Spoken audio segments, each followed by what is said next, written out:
Aujourd'hui, nous revenons sur un événement qui a secoué l'Italie et la Suisse après le tragique incendie de Crans-Montana. La première ministre italienne, Giorgia Meloni, a reçu lundi à Rome l'ambassadeur d'Italie en Suisse, Gian Lorenzo Cornado, dont le retour à Berne est désormais conditionné à la création d'une équipe d'enquête conjointe entre l'Italie et la Suisse afin de faire la lumière sur l'incendie.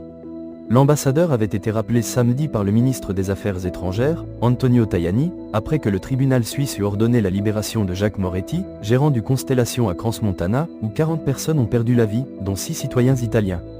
Lors de la réunion, à laquelle ont également participé le secrétaire d'État Alfredo Mantovano et la procureure générale Gabriella Palmieri Sandulli, il a été décidé que le retour de l'ambassadeur serait subordonné à une coopération judiciaire effective et à la mise en place immédiate d'une équipe d'enquête commune.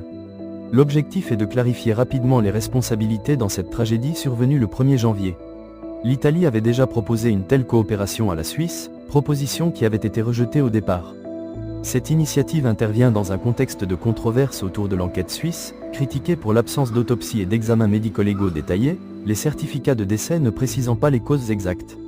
Après le transfert des corps en Italie, le parquet de Rome a procédé à ses propres autopsies. Samedi, Giorgia Meloni avait exprimé la vive indignation du gouvernement italien suite à la libération de Jacques Moretti, soulignant la nécessité d'obtenir rapidement des réponses. Merci d'avoir suivi cette information. Pour ne rien manquer de nos prochaines actualités, abonnez-vous à la chaîne et activez la cloche de notification afin de recevoir toutes nos prochaines vidéos.